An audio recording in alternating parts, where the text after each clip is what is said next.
Good evening, ladies and gentlemen. You're now with me, Muhammad Yusuf, for TVS News at 5. Let us begin with our top stories. The federal government's austerity drive will not affect Sarawak government-funded projects. Deputy Premier Dato' Ahmad Douglas Ugamba said most of the projects are under the state finances and therefore they will not be affected by any policy that the federal government have implemented. But a lot of the program are under the state finances, so that will not be affected by the whatever policy they have the other side. Adding to that, he said that only new projects will be affected by the policy, most of which have not yet started and are facing technical problems.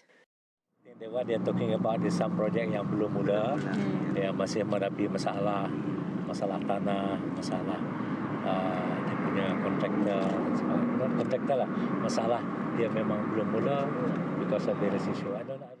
He was speaking during his visit to Mile 6 flyover on Monday morning. The Pan-Borneo Highway project is expected to be completed by the end of this month. Meanwhile, Uga, who is also the State Minister for Infrastructure and Port Development, reiterated the ministry's priority that delayed projects are being pushed on time and sick projects will be cured. Ini project sakit is a common phenomena in Sarawak. So we appeal to the public to bear with us. At the same time, the Premier has directed measures must be taken as fast as possible, including the appointment of rescue contractor to make sure that apa yang sakit kita dapat pulih supaya harapan rakyat untuk mendapat kemudahan yang lebih baik dapat dicapai dan hasrat kerajaan to give the best facilities also. Uga was speaking during his visit along Jalan Kuching Semarahan. The race for the top job in the UK of becoming the country's Prime Minister has intensified since Boris Johnson officially announced his resignation on July 7th. The candidates have been narrowed down to 5 following the second round of voting by Tory members of Parliament.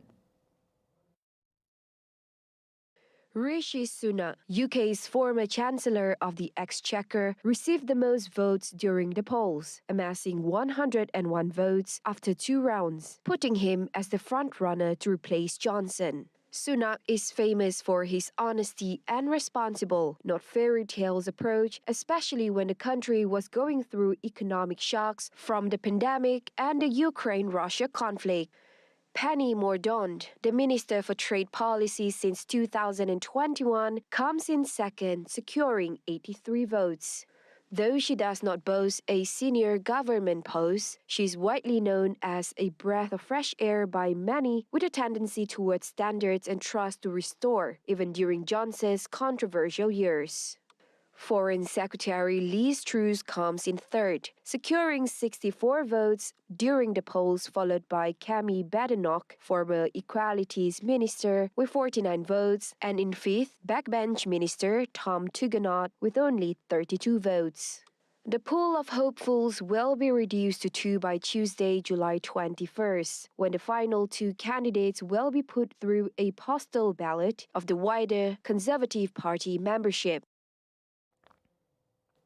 As wildfires continue to rage throughout Europe, thousands of residents have been evacuated by the authorities in southwestern France, with firefighters continuing to battle the blaze.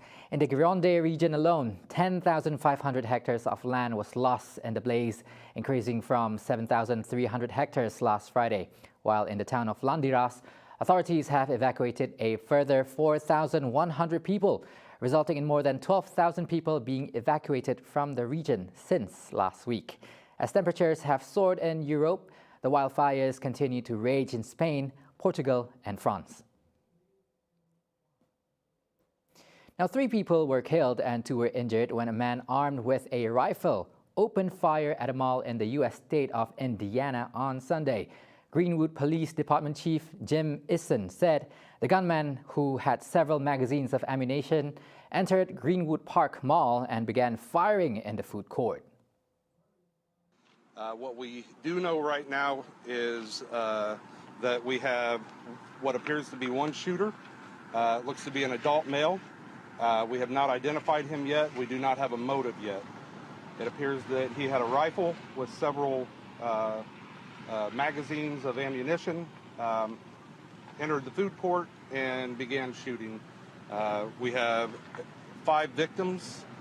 4 have been confirmed deceased, and 2 are at Eskenazi Hospital with wounds, and we do not have an update on their condition at this time. It was reported that the police believe a Good Samaritan who also had a weapon saw the shooting and opened fire on the gunman. Ison said the 22-year-old bystander from a nearby county who was legally carrying a handgun fatally shot the gunman. He added that 4 of those struck by gunfire were female and 1 was a male. Following the shooting, the police evacuated everyone from the mall and reportedly found a suspicious backpack that was left unattended in the bathroom. Police did not release the names of the victims, the gunman, or the bystander.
Thank you for staying with us. While the currently available COVID-19 vaccines remain effective in protecting people from severe infection, public health experts still face a handful of important questions about the shots and its ability to provide protection against the virus.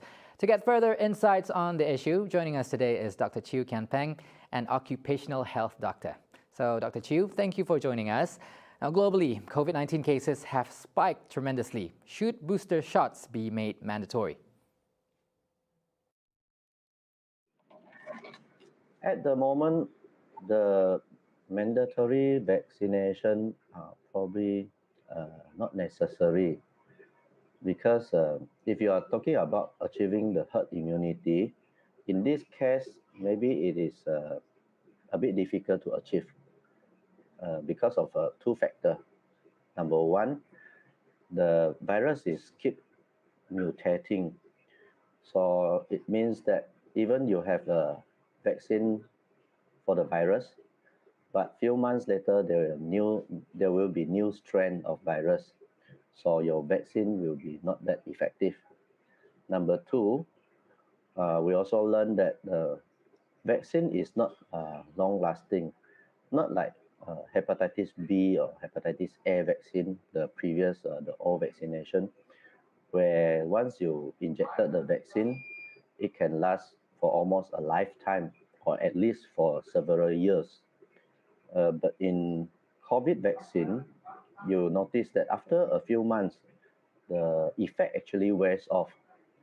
So it is impossible to revaccine everyone. I mean, booster dose to everyone in, for example, every 3 months. Um, yeah, so it is very hard to achieve herd immunity through this way. So, Doctor, are you suggesting that the only way of extending protection against COVID-19 is through booster shots? And if so, how do we convince people to take it? Because it's an ongoing effort and the payoff may be limited. Definitely, there will be a lot of people opposing the booster, especially when they don't get the proper information, and there are way too many